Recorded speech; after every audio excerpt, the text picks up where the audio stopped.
What's up, Buttercups? Welcome to Mean Age Daydream with me, your host, Brian McWilliams, here on the beautiful Lions of Liberty Network. Guys, I apologize. It's going to be a little bit shorter show today. My two Utes that live in my house, and which I made with my very own DNA, I've been home sick the last 2 days, and so I'm like way behind on everything. So I got to get this done.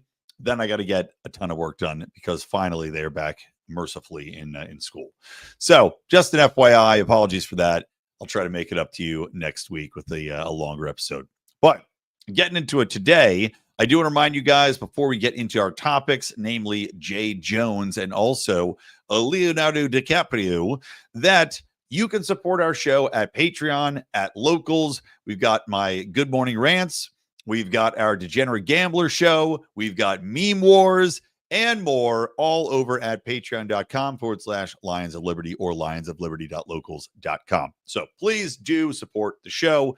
Give a like, give a retweet, all that good stuff. Okay, so getting into it. I named this show the Death Wishing Democrats. Say that 5 times fast. Because Jay Jones, who is an attorney general candidate in Virginia, very recently had some text messages come out. And this is from 2002, so not even super recently. But of course, because of all of the concentration on political violence that's happened lately, especially political violence from the left, this has become a very prominent topic. And Jay Jones, let me look at the exact tweets here, or sorry, the exact text messages, I should say, had said that of his political rivals, if those guys die before me, I will go to their funerals to piss on their graves, send them out awash in something. Now, I'm not sure exactly who he was texting here, but it was some other Democrat Party official who said, Jay, stop sending me this stuff, right? He says, I'll send them out by pissing on their graves. Then he goes on to say, 3 people, 2 bullets, Gilbert, Hitler, and Pol Pot. Gilbert, I guess this is his political rival, gets 2 bullets to the head. Spoiler, Gilbert put Gilbert in the crew with the 2 worst people you know, and he receives both bullets every time. To which the other guy says, please stop. It bothers me when you talk about hurting people or wishing death on them. And then also he goes on to say, I was genuinely, well, sorry, you were talking about Jennifer Gilbert's children. So this is a response from whoever he's texting here saying, you were talking about hoping Jennifer Gilbert's children would die. And then he says, yes, I've told you before, only when people feel pain personally do they move on policy. Now, this is Coiner, somebody named Delegate Carrie Coiner. I'm reading. So this is a text message that really showcases, I think, just what kind of mentality exists not only in your everyday leftist lunatics on college campuses, right? This isn't just people that are brainwashed into being radicals, that are young, that are naive, that are very, easily influenced on social media. This is someone who is running for attorney general in a major election and thinks that it's perfectly fine to text somebody else, death wishes of this level, putting bullets in the heads of his opponents, wishing death on their children. I mean, that's next level. This reminds me of what we did see on social media, where people were celebrating the death of Charlie Kirk, and then somehow also saying, take out his wife and kids too. Now, I saw this no fewer than 5 times. It wasn't something that was a one-off situation. It was repeated ad nauseum in numerous circles. There's people on video saying it. Great, my computer's being a piece of shit again. I'm well behind the video. This is wonderful. Well, it's good. It's going to be a short show. So anyway, God, I'm so aggravated. Apologies. I'm going to pause this and because it's driving me absolutely fucking insane. I can't even, not even give me the pause option. Wonderful. Everything's really coming together in the show today, guys. Love it. Makes me not even want to do the show. Okay, well, we'll power through. So anyway, you see this type of sentiment, though, play out. It's not a one-off. And this is what's really upsetting to me. It's not something where you go, okay, this is one nutball in the crowd. No, you're seeing this be pervasive. The Democrats wishing death, fantasizing about death for not only their political rivals, but their entire families. And they feel justified in wishing this death because, as we see with Jay Jones here, oh, well, we have to make sure that they feel the absolute devastation. Otherwise, they won't change policy. There's no thought or regard to the down the road aspects of why people might argue for a policy that these Democrats disagree with. Charlie Kirk famously said, people said he was justified being shot because supposedly he said mass murder was justified to protect gun rights. No, that's not what he said. What he said was you are going to have these types of violence. For example, people shooting up a school, people shooting up, each other. That is something you have to accept in a society where guns are legal. That's just fact. Just like in a society where knives are legal, you have stabbings. We're seeing it play out in England. There's nothing you can do to stop it. The question is, what are you trading off by banning all the guns? And again, look to the UK. There's the evidence of what you're trading off. You're trading off the potential for authoritarianism and for your society to be completely altered by an authoritarian government because you do not have a way to protect yourselves. So to not be able to critically think and acknowledge that, yes, there is always going to be a trade-off in life, but instead say it's good that he's dead because he deserved it since he, believed guns should be legal, or to wish death upon someone's children so that they feel the distinct pain that you think will change their mind is uncategorically stupid and evil. But that's what all of these people think. And it comes around to, I think, two different things. One is that we have seen the studies that have come out about the level of narcissism in people that are on the left, especially like the farther left. There is a massive amount of narcissistic thought wherein these people think that their point of view cannot be assailed, right? They don't even have to bother talking, thinking, acting, interacting with anybody on the even below them on their own left side of the spectrum because they cannot be questioned. They're so unbelievably correct. They're so unbelievably right. How could they, a god among men, ever be wrong or ever have to consider someone else's viewpoint? And this is so prevalent that it does lead to things like this.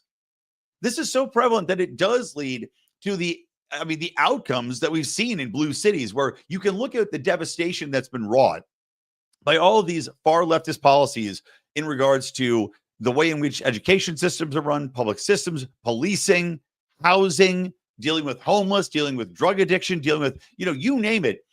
They're never going to change. I mean, you can literally see this playing out in all of these cities where the residents are terrified. The cost of living is unbelievable. The cities have turned into shitholes, like Los Angeles is a great example.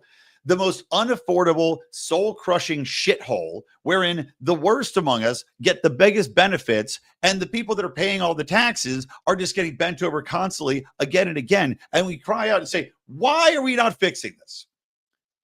And then the same people who are getting abused, it's like an abusive relationship with a wife and a husband, right? The same people that are getting beat around and have to tell everybody that they ran into doorknobs because of the narcissism of saying, well, it's not the ideas that are wrong. It's just the circumstances. It's just we have to put the right person in to put these unbelievably unassailable progressive ideals into place because I believe in them, so they can't be wrong. Right? That's always what it comes down to.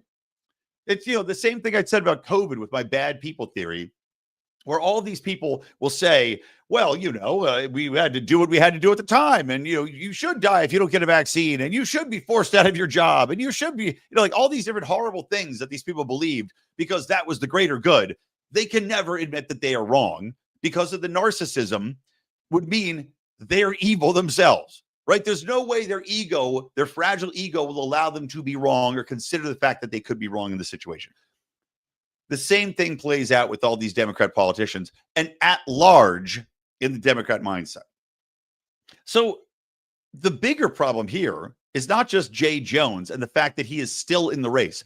The bigger problem here is that nobody in the party, none of these people that are supposedly the best of us, right, have told him this is not acceptable for a public official. This shouldn't be acceptable from anyone, and you need to drop your ass out of the race.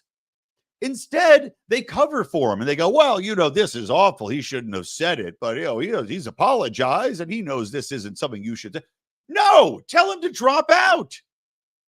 But they won't, because they agree with them. At the end of the day, they agree with them, and they know that the psychopaths that they view as their practitioners of their voodoo magic of leftism, they will not shy away from voting for the man. In fact, as Attorney General, they probably are more likely to vote for him, because similarly to how the left went after Donald Trump with all these made up charges to try to get him out of the race and stop him from becoming president, they know that this Attorney General will do the same thing.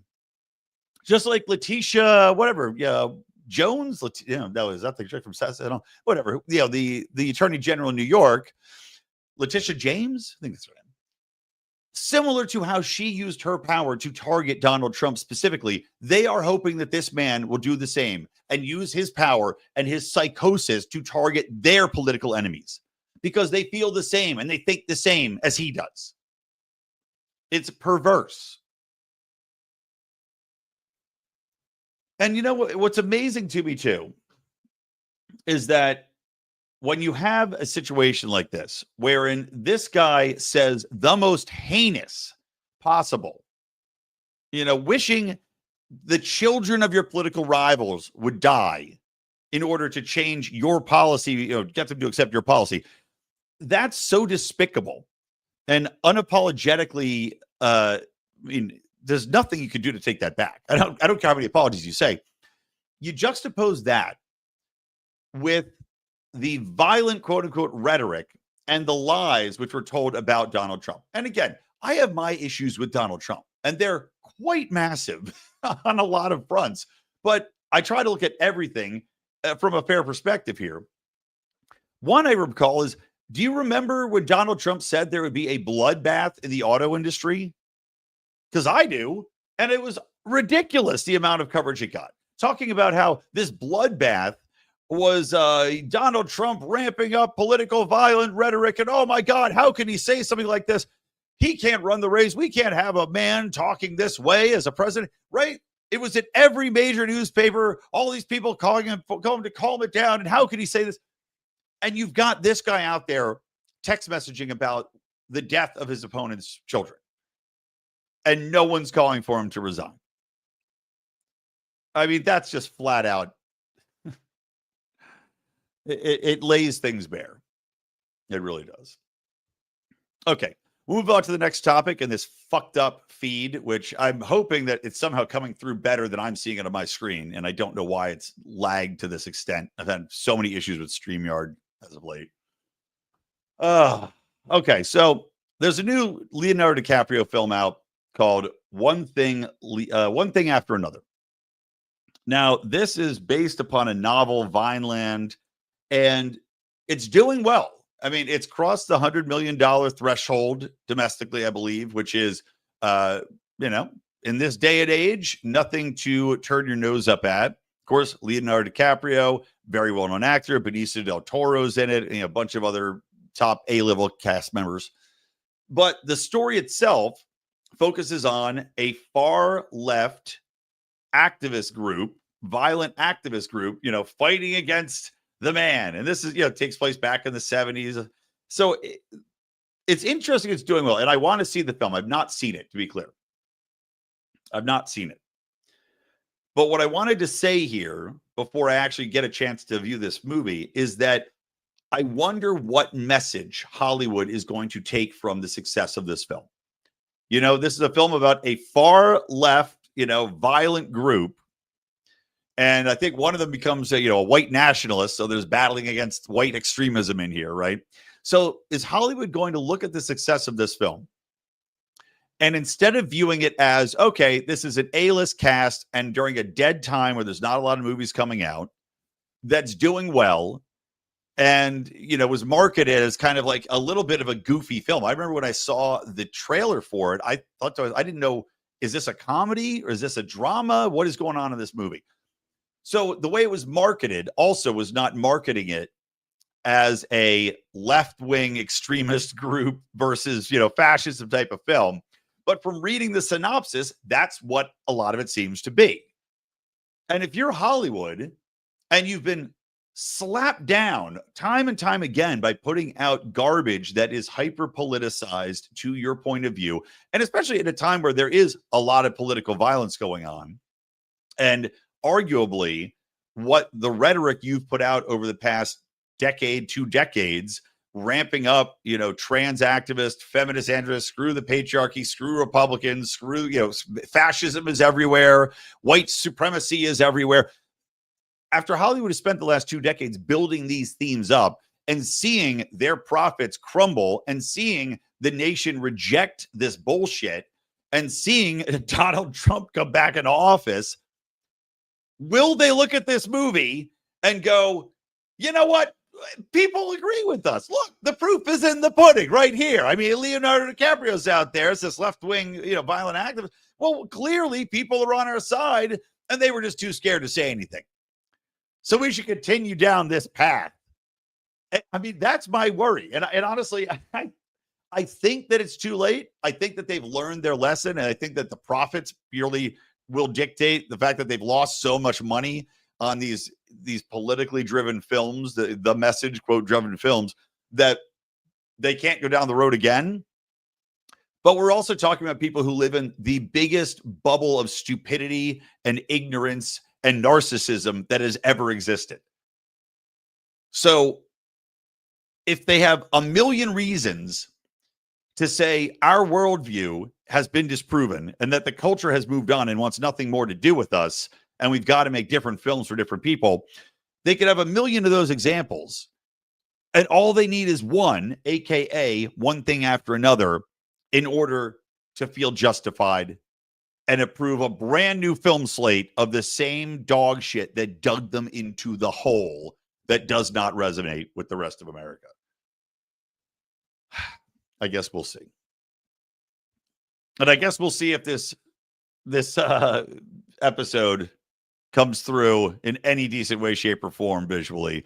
Don't forget, guys, if it didn't, I apologize. You can, of course, listen to the audio version of this podcast. I'm going to, as I said, nip this in the bud right here because of technical issues, time issues, me just being pissed off issues. All the issues are right here today. So I bid you adieu. I will, I promise, make it up with a much longer episode next time and hopefully figure out what in the holy hell is happening with my computer, which is not that old, where this delay is happening and driving me insane. So that's it. Okay. From me, Brian McWilliams, from the Lions of Liberty Network, and from Mean Age Daydream, keep those electric eyes on me, babe, and keep that ray gun to my head. I will talk to you later.